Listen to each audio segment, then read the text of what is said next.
It's also streaming again, too. Which, if they go to the same link, by the way, it'll just pull up the page. So. Okay.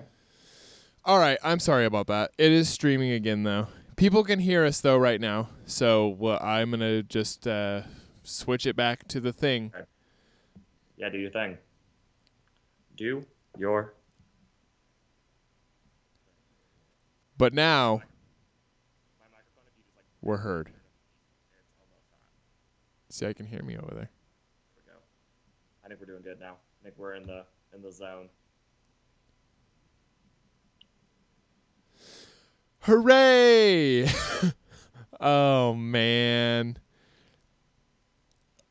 What do they say on shows? And we're back. Oh, but we're not back. This is the new show. This is the episode. See? We meant to do this. Hey everybody, welcome to the program. The first time we've been on today. Not any other time. That did not happen. We had no technical difficulties, and this is how it has always been. It's always meant to be.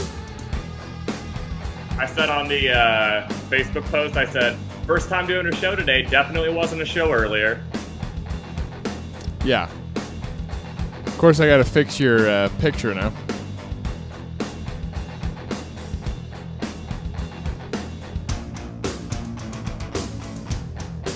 There you are. Hey, there it is. All right. Definitely did not have another show earlier. Definitely did not start a show. This is the first time we've been on today. Hey, everybody. Welcome to the Saturday show, where we know what we're doing and we're really good at it. Yeah. Professionals. Yes. To say the least. To say the absolute very least. Oh, man. Well, what are you going to do? Huh? Hey, everybody. Guess what today is, Derek? Oh, what is today? I'm going to act like I didn't do 15 minutes of this earlier. It's Upset Saturday, bud. Upset Saturday? You know, have you ever heard of that? You know, I was upset earlier today, but not for any reason. Not for any known reason. You weren't upset because you were number 2 Michigan and you lost to unranked Wisconsin. That's not why you were upset. Nope, not at all. But and you weren't upset because you were number 4 Kansas and you lost to below 500 West Virginia. That's not why you were upset. Yeah, not at all. Everything's going well over here. Zach. Gosh, a special shout out to a friend of the show and a friend of us personally, and one of our supporters, Sean, for pointing out that we were not for helping us with sound issues. Thank you, Sean. But this is the first time we've done this show today. That's it. One time. Zach, how is Boise? Boise's been good, man. This place is a real treat. Good. You know? Good. We have a minor league hockey team here, and I'm surprised how many people get into it. It's actually kind of cool. That is cool. Are you going to go to any? Well, you know, we had LC Alumni Night last week. I didn't get a chance to mention this to you, I don't think. Did I? Oh, no. So last Friday, the alumni group that's down here did a thing where they rented one of the boxes, like the box rooms, and for $25 a piece, you go to the box, you get unlimited food and drink. They serve you the entire time. It's great for the price, and yeah, you get to watch a hockey game with a bunch of people that you didn't know also graduated from LC. I didn't know so many people graduated from LC, but it was a real treat. Cool. This week, I believe, was ISU night, so you could have double dipped if you lived down here. What? Oh yeah. Man, that's cool. But yeah, so I believe that's what last night was. It was ISU night, so it was pretty busy. Anyways, Boise's been good. I'm ecstatic today because ESPN, I did not know it was advertised as anything particular, but I wake up to a notification on my phone that it is Super Saturday on ESPN. Starting with that Duke Virginia game, which is going to be insane, and followed by just a series of events going all the way till about 11:30 my time. So I was like, cool, I have an afternoon. I have things to do. And little did I know, they should have just advertised the entire day, like not from like 3:30 on, because right when I wake up, the Michigan game's going on, and then followed immediately by the West Virginia game. So I would say it's more of a super Saturday than advertised, but also an upset Saturday. Oh, that's pretty cool. That should be fun. Yeah, I'm excited about it. I don't know if you got a chance to watch any of the Michigan game, but Ethan Happ, I feel like, has been at Wisconsin for about 100 years now. Oh, yeah. See here. How did I? Oh, how long can somebody play in college basketball? About 100 years. So you can play for 4 years actively, but you can also have a redshirt year, which is just a year that they can give to anyone who they want to develop for a year. But then also you can get an extra year on top of that. Say you like blew your knee out in the first game of the season, they might give you like an entire like redo year basically. So you'll rarely, occasionally see someone actually play in college football for 6 years and get out an old man. So it does happen. But what I like about Ethan Happ, he probably really hasn't been in college for that long. I know he's a 4-year starter, so he probably made a name for himself that year that Wisconsin was really good. You know, like the year they made the Final Four. Yeah. But for me, that seems like forever ago. It's crazy that he's still playing, but he's their best player. I mean, he's averaging 19 and 10, which is awesome. And that's one thing I like about college basketball is you can still have a team win through their big man, which I don't think you can do in the NBA. Oh. I was still fixing volume, so for a few times you had a thing over your face, but that's okay. That's okay. Sean said we're much better. That is fantastic. And thank Done you the show again, earlier that we didn't do. Yes. So, as I was not saying earlier on a show that we didn't do, this is like the best part of the year, though, for college basketball. Well, I mean, obviously, like going into March even more, but right. I mean, like this is the time. I actually kind of like this time of the year where the NFL is winding down. We have the championship game or the conference championships games are this weekend or tomorrow. I know. I know a few people that don't care about any of them. I know that you know a few people that don't care about any of them. But right. I'm excited I'm actually excited for the games tomorrow. I'm pumped for the games tomorrow. I'm pumped for everything today and everything tomorrow.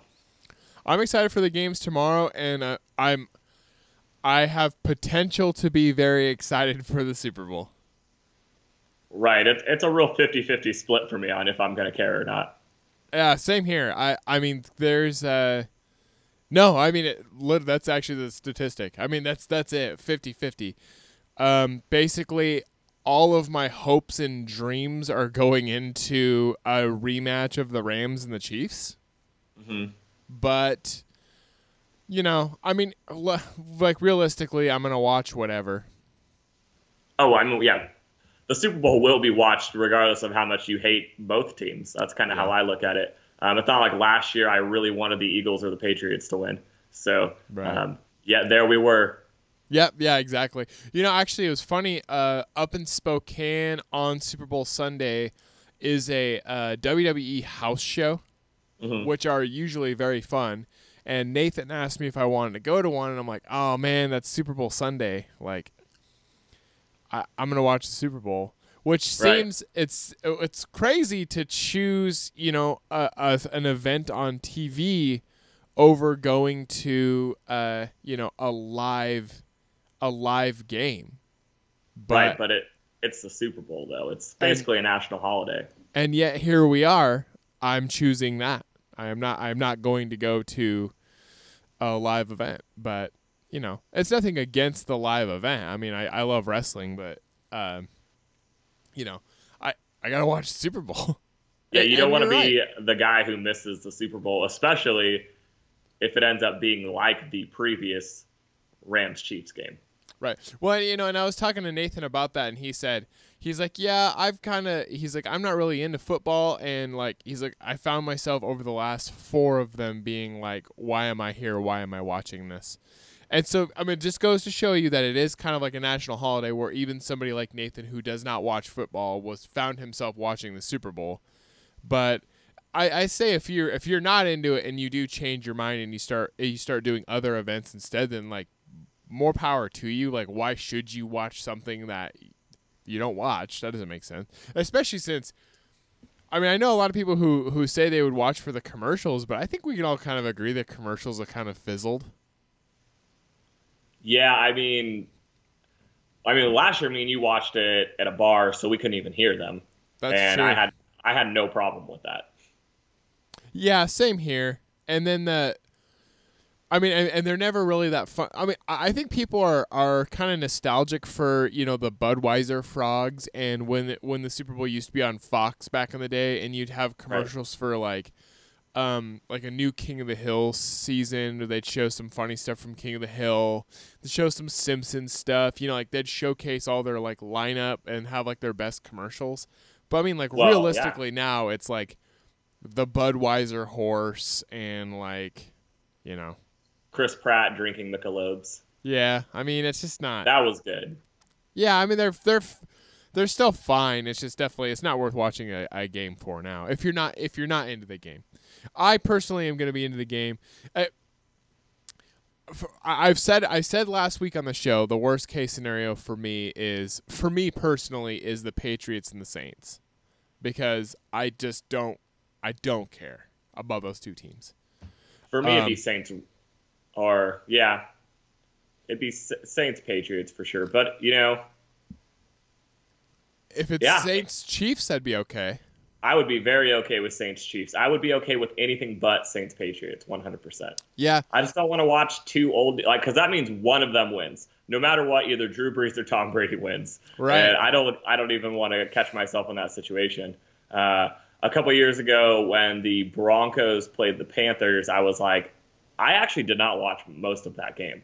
I watched the first quarter and the fourth quarter, and I skipped the entire middle because I was like, either Cam Newton wins his first Super Bowl or Peyton Manning wins another one, and I was not happy with either. Would you say that is the Super Bowl you've cared the least about over the last 10 years? To this point, yes, I would say so. Last year, I wanted to see the Eagles get their first one. Yeah. I'm trying to think of the last few Super Bowls that I've watched. Yeah, I mean that's got to be number one.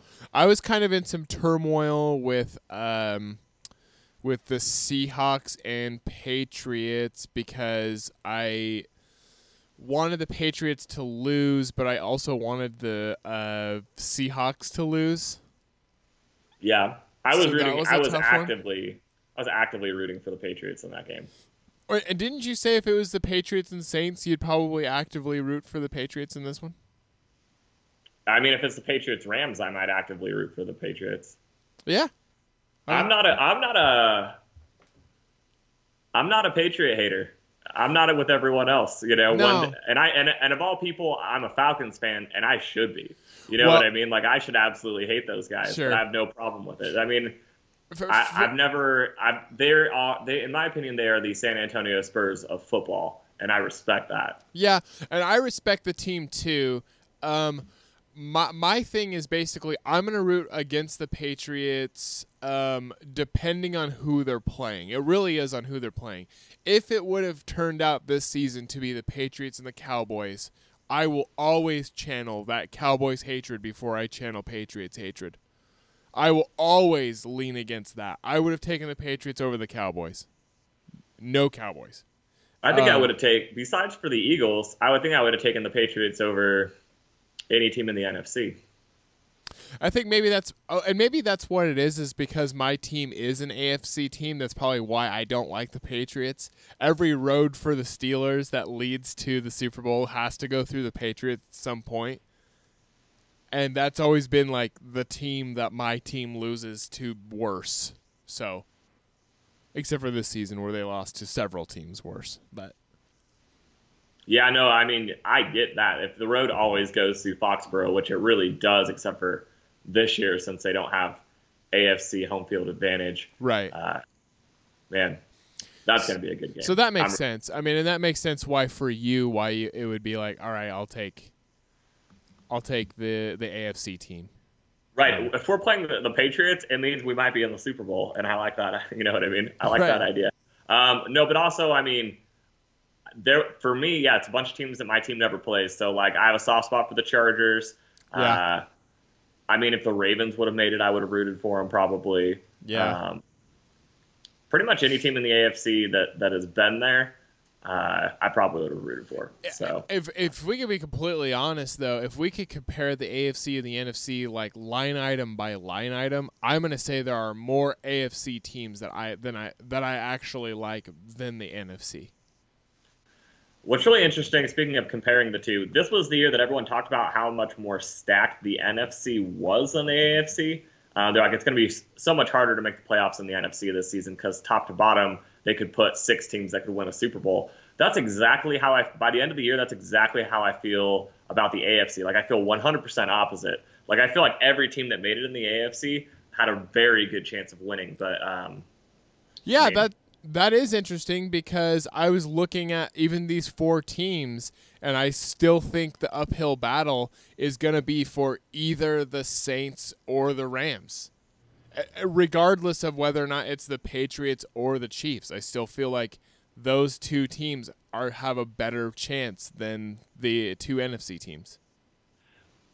it also feels like over the past week, the power has kind of shifted on who people thought was going to win. I know both of the home teams are only 3-point favorites, Vegas favorites now, and almost every show you watch on TV now talks about Patriots in the cold weather on the road. You know, they might actually be the favorite, even though they're the road team. Now, all of a sudden, we're hearing that everyone likes the Rams because of 2 great running backs, and they're finally starting to play defense. And if Talib has a big game, then the Rams can win. Seems like everyone's kind of jumping ship to the away teams as the week's gone on. Yeah, actually, yes, because this week on several shows, I heard several pundits say, "Well, you know, the Saints. I think they're looking a lot at that Eagles game where they basically where the Eagles pretty much had it won, you know, and then the Saints came back, but people were like, the Saints aren't playing as well as they were. The Rams are playing a lot better. I mean, I don't know. This is both of these championship games. I'm pretty split on both of them. I'm more so split on the Chiefs and Patriots than I am on the Rams and Saints.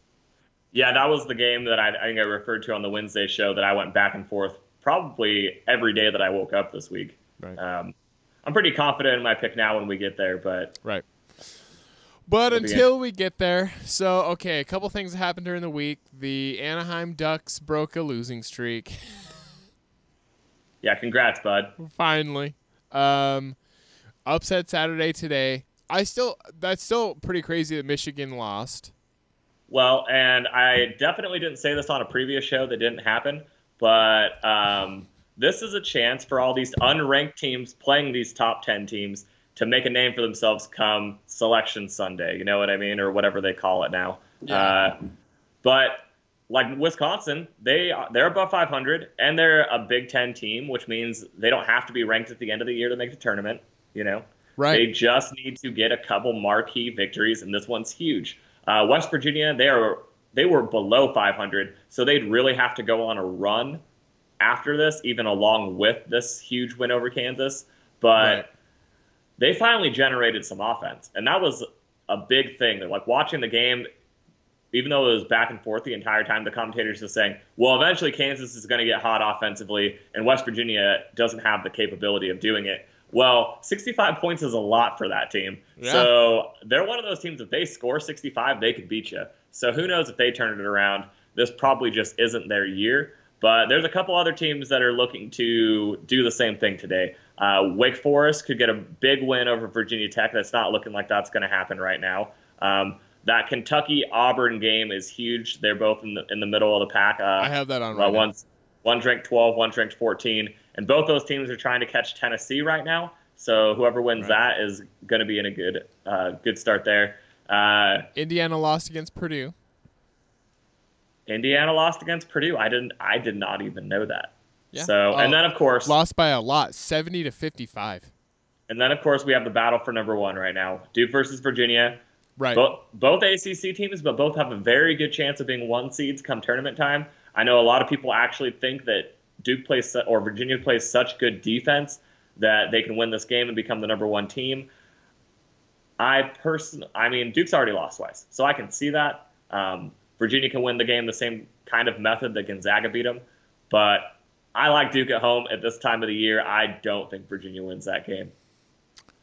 Yeah, I'm gonna watch that game because I'm genuinely interested in it.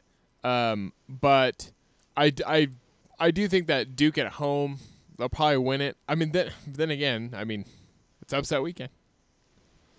Well, that game wouldn't be an upset. I actually believe that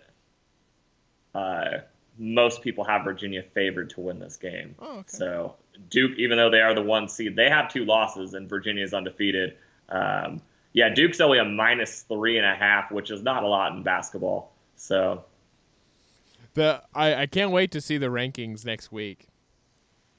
Right. Well, here's what's interesting. Like, if Duke loses, they already are getting a ranked 1, even with 2 losses. If they have 3, you have to drop them out of the top 5. That's 3 losses. It doesn't matter about the talent. They are not always showing it. You know what I mean? Like, yeah. I feel like you can't just speculate and make someone a 1 seed. I feel like the team that goes out there and wins every single game probably deserves it. So if they drop to 3, I mean, you have to move them to 6 or 7. I don't know. Virginia Tech only has 2 losses. I know one of them, I think, is to Duke. But they only have 2 losses, and they're not in the top 5, so in the same conference. And what a huge loss for Michigan too, because had they won and then Duke lost, you know, they would still be undefeated. I mean, Michigan would probably take that 1 spot. See, and that was the debate today, and now we don't have to have it because they did lose. The debate was if Virginia beats Duke and stays undefeated, and Michigan stays undefeated, who gets the 1 seed? I would say Virginia. Personally, I say Virginia. I would say Virginia because they are the one that beat the 1. You know, right. I mean, we don't have to have it. Yeah, they're the one who beat the 1. If you're the one that beats the 1, I agree. But I actually, to be contradictory, I actually think Michigan is a better team than Virginia. Oh man, they could be. I don't know. When do they play? Not till March. If they play. Oh, good point by Sean. Duke got that second loss after the current rankings, so that's the only reason they're still #1. Oh, okay. They just haven't been re-ranked yet, which makes a lot of sense. Okay. But yeah, I think so. Then here's the real question: they lost after the current rankings, and if they beat Virginia, they have to stay #1 then, right? Because Michigan lost, Michigan gets their first loss, and then Virginia would be getting their first loss if Duke beats them. So I guess that wouldn't even matter then if that's the case. Like, Duke would just stay #1 even with the 2 losses. Yeah. Yeah. Okay. I accept. Yeah, I accept that. I have no room to gripe. I'll tell you what, though, this Kentucky-Auburn game, I'm just kind of half watching it. No, they're tied up still. I can actually watch games while we do the show now, which is awesome because I finally started hardwiring in while I do the show. So I am not hardwired in, but for whatever reason, and I'll knock on wood now, for whatever reason, my internet has been working a lot better. So I'll keep that. Future, though, I think if you hardwire in, we won't get the speaking delay, you know, where our mouths are moving at a different pace. Yeah, I actually I already have it like bookmarked. I just have to get it. But I'm getting I finally, like, you know how they have MacBook Pros and they have all these stupid dongles you know, that you have to plug in. I'm like out of space to plug stuff in. So I found one that is like basically goes into one USB-C thing and it has like 5 inputs on it of, you know, so it'll be better. That's a little insider. Yeah, a little. Well, here's what's really funny. So Sean, who's currently watching, just got his first MacBook, so he will have to experience that soon enough, or maybe not, because he probably doesn't. Will be using it for the same uses that we are. But it becomes a real. It becomes a dongle city. You've seen my setup. You've seen it with your eyes, and it's it's a pain in the ass, and I can't put in anything else. Like, I have a mouse and a keyboard I would love to use during the show, and I can't use either of them because it's all full of camera and sound recording stuff. So I can't even use the stuff I would love to use because every hole on me is filled. So MacBooks, they don't have Ethernet ports. No. Is that correct? That's absolutely that is very true. Interesting. Yeah. You have to get a dongle for it. And that's also, by the way, I don't like that it's called dongle. I just don't use the term. What should I call it? A connector. It connects one thing to another thing. I just I feel like they named it dongle because they felt like everybody knew they were going to get screwed, so they might as well put dong in the title. You know what's funny? This is true, and I was just curious about this. I like to see if people Googled things before. You know, if you start typing something into Google, it'll generate the rest of it if someone's probably done that. Yeah. Yeah. People have Googled alternative names for dongles, and I guarantee you that is because they're like, I don't want to say dongle. I don't want to say dongle. What can I call it? Oh, here's an article from NPR called "Okay, America, what's another word for dongle?" by NPR. Oh, that's great. It's been a hot topic before. Yeah, this was in 2016. This is important. That's pretty good. All right, so last night I watched the Spurs. Oh man, prime time, baby. That was a good game. It was a good sloppy game. So yeah. Sometimes you'll watch a sloppy game that's close, and you're like, okay, well, this isn't enjoyable. But that game, weirdly, there were some bad calls on both sides. Yeah. It was a slow start for both teams. It took Karl Anthony Towns a little bit to get going. It took LaMarcus until the fourth quarter to get going. But I love that matchup. Taj Gibson, no one talks about him as an offensive player, but he always kills teams like the Spurs. Yeah. Guys that don't have someone like Spurs only have LaMarcus to bang underneath. If you don't have multiple guys, then they do. They have Karl and they have Taj, and Taj gets in there and he gets basically all the cleanup work. He gets a lot of offensive rebounds. He'll shoot a lot of mid-range jumpers because he's usually guarded by a smaller guy. And he was clicking. I think he had 12 in the first half. That was pretty killer for them. If Derrick Rose would have showed up, they would have won that game. That would have been the difference. Derrick Rose did not play to his normal 19 points off the bench self last night. And then Andrew Wiggins looked like he was finally stepping up for the team. And then come fourth quarter clutch time, he just camped in the corners and he didn't want to be the guy to take the tough shots, which is the story of his young career so far. If he is worth every penny that they pay him in this huge contract that he just got talent-wise, and he is not worth any of it effort-wise. It's probably one of the most interesting players in the NBA because at times it doesn't even seem like he wants to be out there. Yeah, that is interesting. Speaking of being out there, another game I watched Boogie Cousins. Yes. I saw it. He got 15 points in 14 minutes or 14 points in 15 minutes. Yeah, and he fouled out. Yeah, he fouled out. How do you foul out in 15 minutes? I guess if you know you're only playing 15 minutes, go out there and play like that. Did you see what happened, though, when he fouled out? Yeah, they loved it. He got he got the biggest cheers in L.A. of probably any player, and they weren't even, they're in L.A. And all of his team, I thought his team, I don't know. I'm not a huge Warriors guy, obviously. I did think it was kind of cheeky and kind of funny for him to foul out and then he walks to the sideline, and gets a bunch of high fives from Kevin Durant, and everybody's they're almost just laughing about it, that he went out there for 14 minutes, scored a bunch of points, played great, and then fouled out. He showed he could fit in that offense. And the Warriors now, which they already were, they have the second and the fourth leading scorer in the league already. Right. Curry is 2, Durant is 4. Boogie is easily a top 10 scorer. Right. They have Klay Thompson and Draymond Green. They have five guys who can pass the ball Right. well.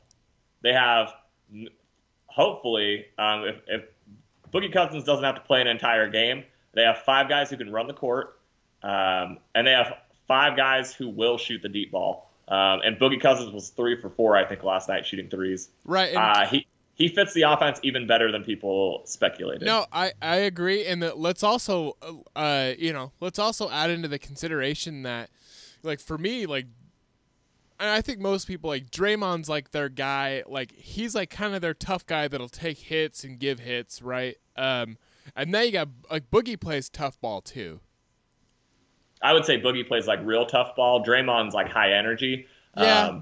And like fake tough. Like, I feel like if it ever came down to it, he's probably a wimp. But yeah, I do not like Draymond Green at all. Although if Draymond Green all of a sudden somehow wound up on like the Blazers, or I would be fine with it. So players like that, high energy, scrappy guys, they're the guy that if they're on your team, you love them, and if they're against your team, you hate them. That's just how they are. Like, yeah, if he was on your team, you would love. Yeah, exactly. Yeah. The Blazers last game against the Pelicans, looked, I thought, fantastic. I thought they looked awesome. Really, really good. Yeah. And I have a soft spot for certain players that I liked in college, right? So, like, you just kind of always hope they figure it out in the NBA. And I think I found another one of those guys. Okay. So every year I watch Portland, and they give a lot of minutes to what is his name? It is Jake Layman. He went to the University of Maryland. I loved watching him in the tournament. I watched him for probably 3 years in college at least, like actively. And it's weird because he's still only 24. It seems like he's been with the Blazers forever. And every year in summer league, they keep bringing him to summer league. He's slowly getting better, but he plays a lot of minutes. Yeah. And I'm like, why does he play a lot of minutes? He scores like 6 points a game. I don't understand it at all. Right. But he does have a good amount of offensive and defensive energy. It's just not a lot of points. He just seems to be out there because he's the fifth guy on the court sometimes. Right. But he went off last night, and he's had a couple games recently where he's had outstanding games. And if they can get that third guy to go out there and put up points, they are a scary team. They've propelled all the way to third in the West right now? Third right now. They've won 7 in the last 10. They I'll also throw in there's a bunch of gifts on there right now. I mean, I love the energy in Portland anyways, but they even have good chemistry with Zach Collins, who I feel like I mean, and maybe because I'm not a Gonzaga guy at all, but I still love that he played in the Northwest and then he's playing in the Northwest.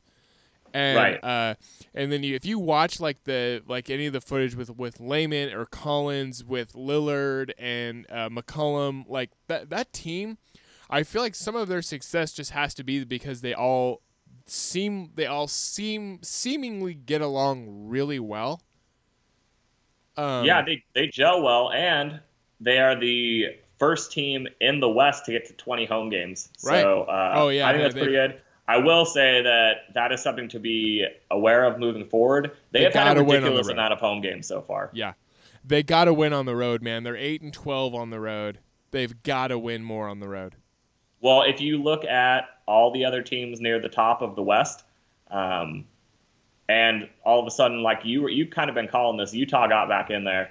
Right. If you look at half the teams in the Western Conference that are in the playoffs right now, they have at least 500 records on the road. Right. And I don't remember who it was, but there is a commentator who's always said, if you go 500 on the road, you're going to be a 50-win team.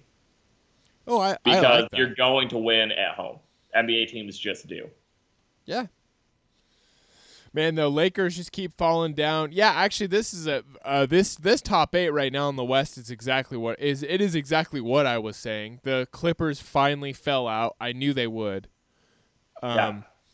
Also, Houston's fell down a bit too. But boy, what James Harden has been doing in Houston is incredible. It's not sustainable. I don't think it's sustainable. It's hard to say it's not, though, at this point. He's that good. Yeah. Last year was the best year of his career, and this year is even better. He's nuts.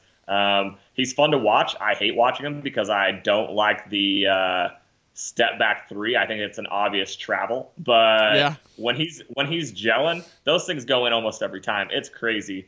Yeah. No, this is exactly, if you listen to any of our preseason shows, this, I believe, is like the exact 8 that we had in. Yeah, I think so. Because remember, I think before the season started, I did teams that made it last year that wouldn't make it this year, and I said Minnesota and New Orleans. I know that was unpopular with some people because some people thought it would be probably San Antonio and the Jazz. Right.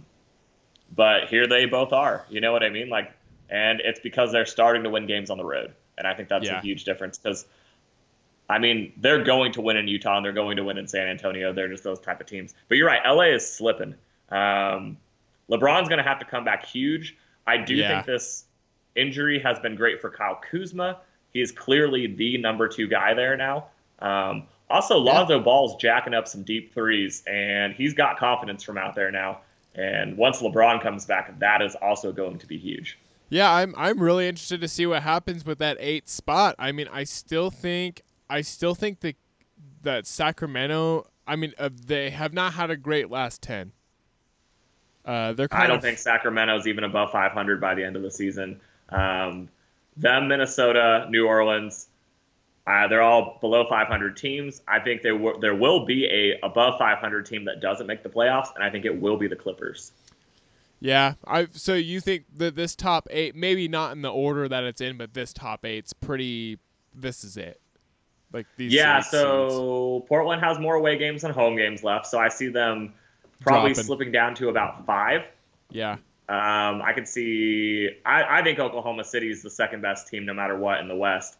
I think they eventually pass Denver, so I think it goes Golden State, Oklahoma City, Denver, San Antonio, Portland, Houston, and then Utah and the Lakers at the bottom. But the only reason I don't have Houston somehow getting to the top 4 and San Antonio maintaining is because you're right. The injuries they're going to hit Houston in the face eventually. You know what I mean? Like a fully healthy Houston, I would say is 2 or 3. Right. Although, man, I don't know about the Chris Paul contract anymore. He might finally be old. I mean, let's face it. He's from the same draft class as Dwayne Wade and Chris Bosh. Chris Bosh, I know he had health issues, but if he was still in the league, he'd be an old guy. Carmelo Anthony is an old guy. Dwayne Wade's an old guy. Dwayne's in his last season. I mean, exactly. But he looks great from time to time. But he plays off the bench. Right. Chris Paul does have the benefit of James Harden taking over as ball handler from time to time. But I don't see. They're going to have to move on from him sooner than later if they want to reap the benefits of James Harden being in his prime. Also, the Clint Capella injury does not help them at all either. No. But yeah, so I like the West, the 8 teams that are in right now. That's going to be the same.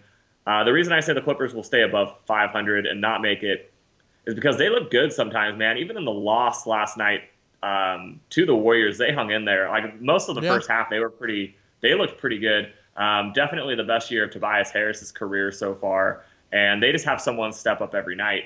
I think they are doing a very good job of showing Kawhi Leonard where he needs to go next year. Yeah. Yeah. Because I think it'll be the Clippers. I don't at all think it'll be the Lakers.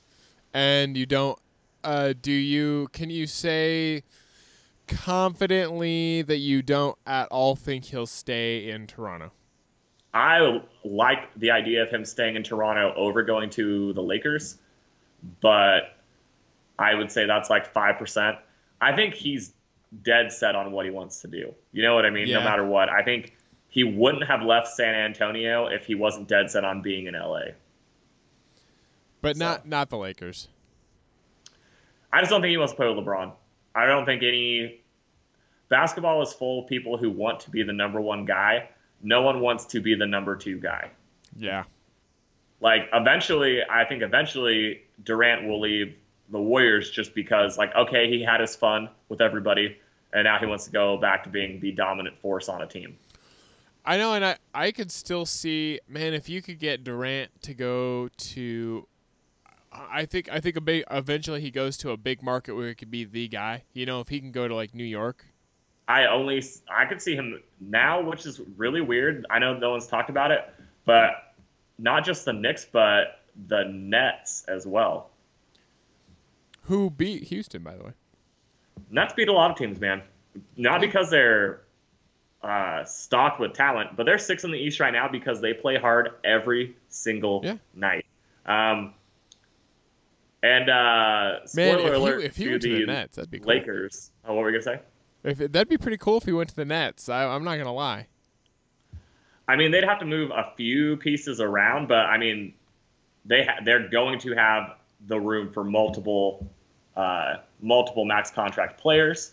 I would definitely say the small forward position, whatever you want to call Kevin Durant, or even if you want to play him with the four, that position is currently available in Brooklyn. Yeah. And part of me thinks that D'Angelo Russell, I think the Lakers gave up on him too early because he's really starting to come into his own in Brooklyn.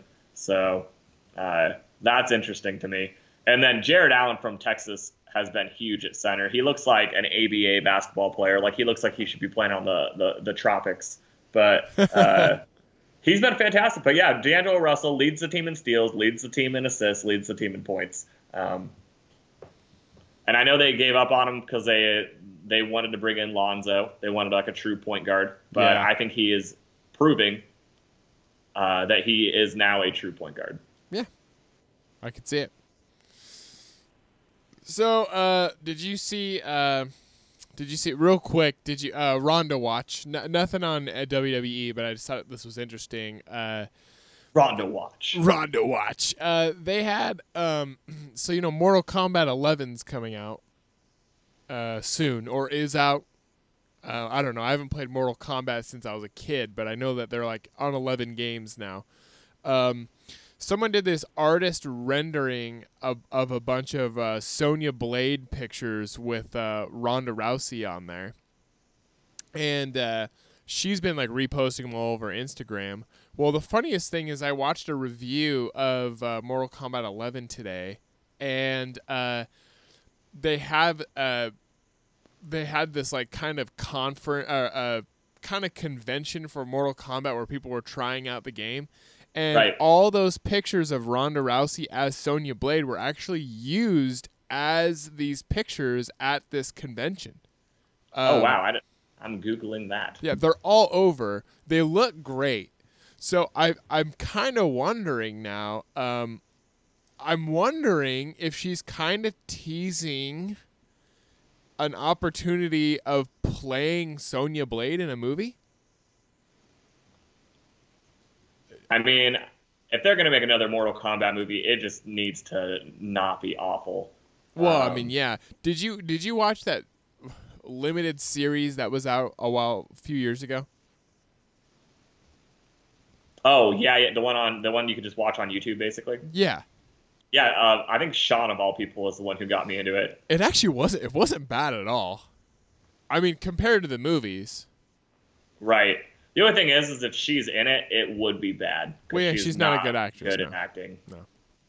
But I just thought it was really interesting that she was kind of showing. I mean, she's done this before. If people draw a picture of Ronda Rousey, she'll go, she'll go retweet it or repost it or whatever. She loves like concept art and fan art, like she's a nerd, yeah. Yeah, and Ronda Rousey's pretty good to her fans too. If they send her pictures and stuff, she'll repost them and be like, "Hey, look at this picture someone did of me," And so that's all I thought it was. But then when I watched that review of Mortal Kombat 11 and I saw those pictures all over that convention, I was pretty surprised. I didn't know that there were anything official that they were going to be using at some kind of convention, So I was pretty surprised, and that's kind of what I was wondering is if So I guess the reason why I'm bringing it up is I'm wondering if now we're going to see a limited time now of Ronda on wrestling. Because I think you and I kind of speculated anyways that like the next step is she really wants to be an actress. Oh, for sure, and I mean, she has that kind of like star power, but Yeah. yeah, I think it really depends on if she starts to get like major movies. If she gets blockbuster movies, she'll leave. But if she just keeps doing like these like kind of B-rate films, I think she does both, just because the money is there. Um, Right. but yeah, if she was in a Mortal Kombat series or movie or whatever, I would definitely watch it. I would watch And it. I'd Sean watch. said definitely me. Sean's like, that was definitely me. Yeah. Okay. Yeah. Yeah, because I remember I can't remember who told me about it. They were just like, "Hey, have you watched those stupid Mortal Kombat things on YouTube?" And I'm like, "Oh no!" And then I went and watched them. I was like, "Oh, this is actually pretty okay." And I watched all of them. If someone told me said stupid to me, I would get right in their face and I'd say, "You don't say that. You don't say that. You don't say that. You're so smart." I like Mortal Kombat though. I mean, the new game does look awesome. I mean, for me though, the problem like fighting games are like, you know, you could play it for about a minute and then it's like, well, I guess that was it, right? Like, Right. Well, Yeah, what I will usually do is, well, they actually have developed over the last couple games pretty decent story modes, but it's just like, oh, you are fighting another person. Here's a cutscene, now you're fighting. Here's a cutscene, now you're fighting. yeah. And I even played, you know, the DC versus Mortal Kombat game, which was fine, but it still was like they like nerfed all of the fatalities, obviously, because they didn't want to see Superman get his head ripped off by Scorpion. You know, like they don't want to see stuff like that. So DC was like, yeah, no, you're not doing that. And it was very obvious that that's what they were doing. Like, nope, that's not happening. We're not watching that happen. Not to Superman. Nope, we're not going to watch Batman get cut in half by Baraka. That's not happening. Not today. I got told recently that we should talk more about esports, and to which I've never watched an esports, so to our fan / supporter that watches the show that wants us to talk about esports, I'm not gonna say no, but I'm gonna say you do the work and you tell Zach and I a mutual esport that we could watch that would be entertaining to either one of us, and I will consider giving it a shot and covering it on the show. I will tell, I don't know who said that to you, but I will tell them that I will absolutely not do that, even for a minute. And I don't know. Probably anyone who watches other people play video games should do better things with their time. I watch people play video games all the time. I watch people play video games all the time. Play your own video game, man. I just don't like the esports thing. To me is like, I just don't. I mean, I know there's a huge market for it, and Twitch has made millions of dollars from it, but it's just not entertaining to me. Especially, and to me, it comes down to some of the games that they're playing. They're just boring. It's not entertaining to watch. Like the video games that I watch people play on YouTube are the content of what the people are joking around about while they're playing the video game is my draw. Like, that's the funny part to me. It's not even the game. I don't care about the game. I'm basically watching a podcast live, right? While they're playing a game. I'm never watching it because I just so badly want to watch somebody play Grand Theft Auto 5. I own that for game. The humor. Yeah. Yeah. It's for the humor, and that's where esports is different because you're watching people take Rocket League very seriously. That's exactly what it is. Yeah. And that I do not care how seriously you take a video game. If anything, it's annoying to me if someone takes it seriously. The jokes aside, that's completely different. Watching people be funny, you're doing exactly what you said. You're listening to them be funny because you actually find those people humorous or entertaining. Right, exactly. If I watch someone play Rocket League, guaranteed in 5 minutes, I am on my PlayStation playing Rocket League. I am no longer watching. All that's going to do is motivate me to go play a game myself. Yeah, no, and that I completely agree. There are times where I'll watch somebody play. I watched somebody play the new Just Cause game, and I was like, "Oh, cool!" And I went on my Xbox and played the old Just Cause game because I was like, "Oh man, that new game looks so cool," and then I don't have it, so I just went and played the old one, and it was great. I played it for like an hour. I actually had to explain to someone the other day what like that actually was, like watching people play video games online. And I was like, yeah, there's this thing called Twitch, and it's absolutely massive. It's really big. And they're like, I don't know what any of that is. What? Yeah. And then I explained the entire concept, and their mind was blown. They're like, that sounds stupid. Yeah, yeah. It's like, yeah, but I mean, you know. I mean, it's easier to explain it to somebody my age who doesn't watch them. Yeah. Because I always say, hey, well, do you remember when you played Mario Kart 64 when you were 13 years old and all of your friends would sit around and watch and laugh and joke and have fun? I'm like, Right. that's the concept for me. But the competition stuff, still, I have not been able to get into watching esports. It's so weird how they comment on them like it's like you're watching the Super Bowl, and then when you watch somebody lose and you watch them throw a fit, like, Right. dude, come on. Get a job. Oh, I feel that. Yeah, I feel, yeah. Some of them that is their job. So I know, but man, yeah, taking it that serious. But yeah, so, I'm just telling you. I don't know who put in that request, but I will just say right now that will never happen from my end. I mean, if you ever want to do like a 2-minute, maybe 30-second esports segment, man, that's fine. I think that's some of the reason why Colin Cowherd left ESPN is because they wanted him to cover esports. Oh God. I think that's some of the reason why is they wanted him to cover esports and he did not want to do that. Because he sucks, but he does, but like ESPN will show esports on there. I didn't know that. On like ESPN the Ocho or whatever. It's completely out of touch. It's people who run ESPN trying to cover video games, and they're like, yeah, video games, like they don't know. I don't know. It's weird.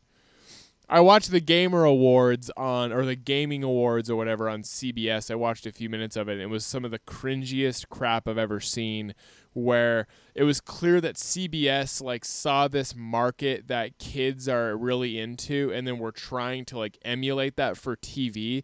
But then everybody was like, "Why is this on CBS?" And then they had Ninja, who is that streamer, that famous streamer.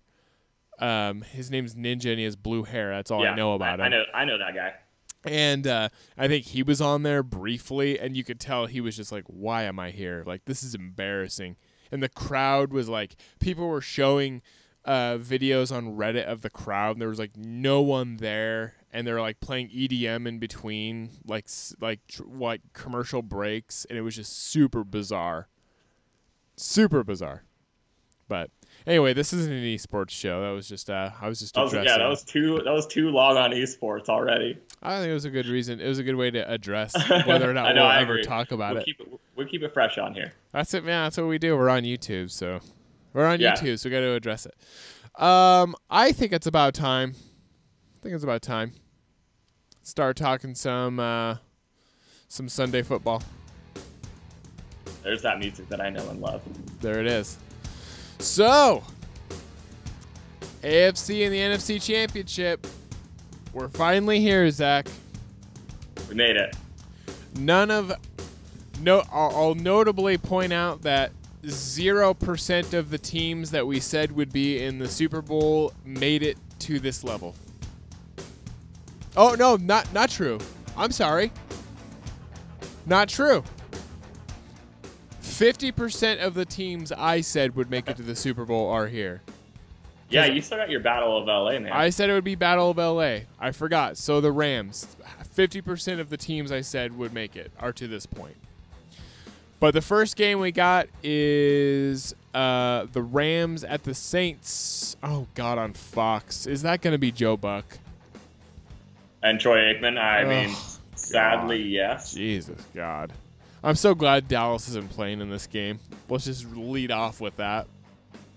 Yeah, so Troy Aikman can not have to pretend he isn't super biased. Ugh. God, I can't. No, I can't wait to not listen to the commentary on this game.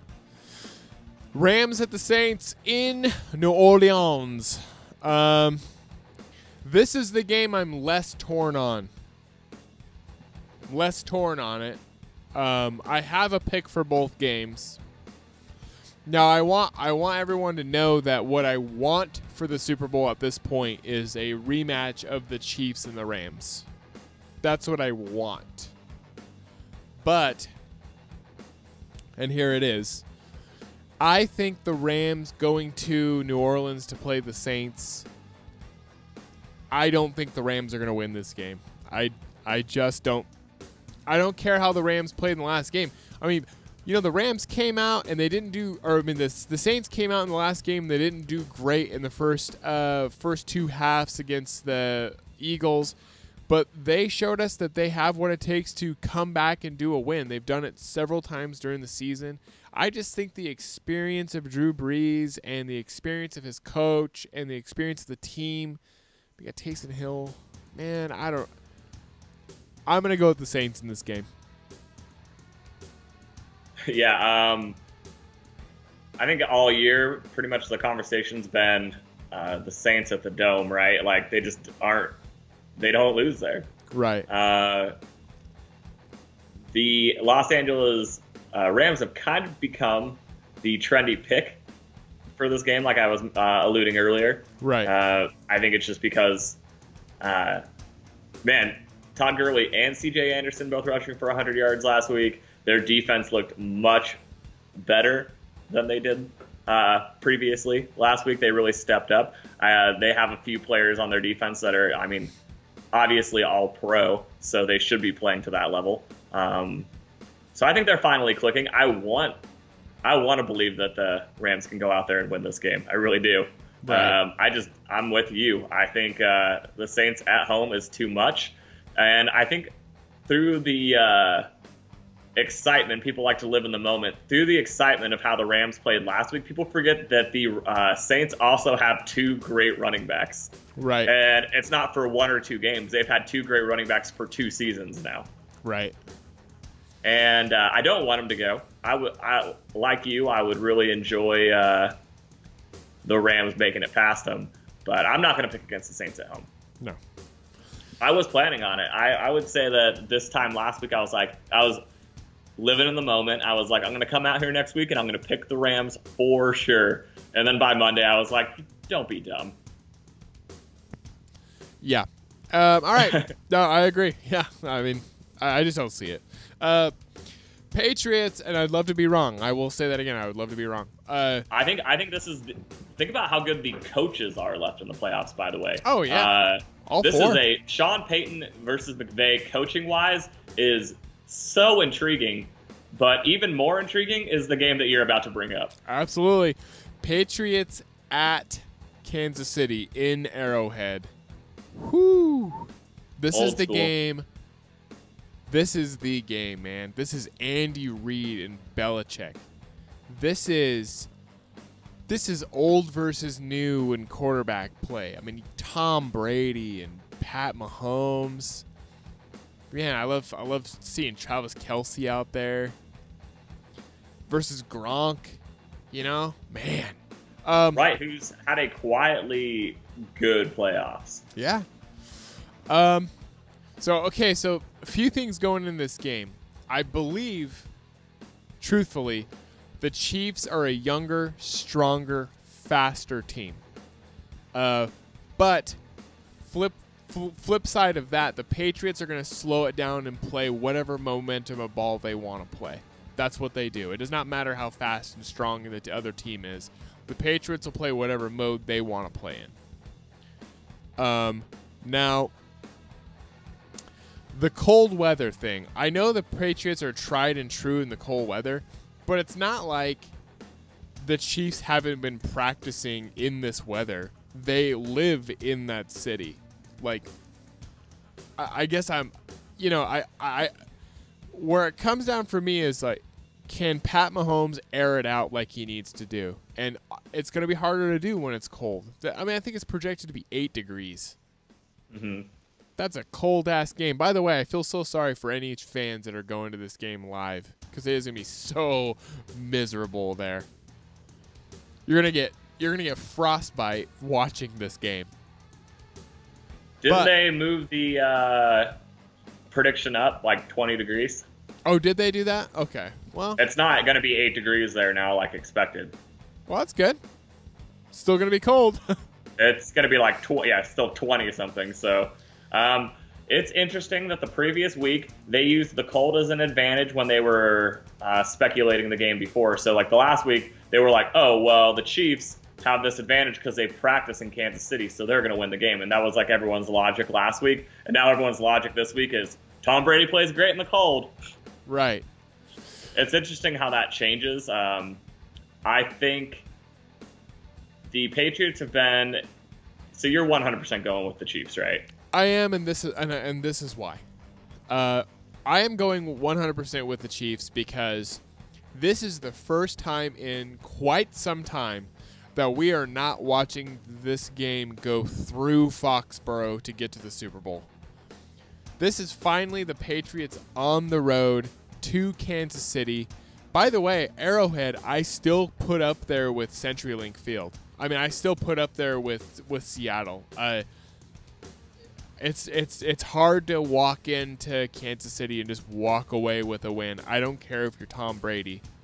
The reason ultimately I'm coming down to this game is that Andy Reid is due. He's due. This is it. This is the game. And he's going to come out friggin' swinging. In fact, I'm going to say it now. If Kansas City wins the flip, do not be surprised if they take the same action that New England did last week and take the kick. Well, I think they do that quite regularly anyways. That was just weird. That was a weird move for the Patriots in particular, because they usually don't do that.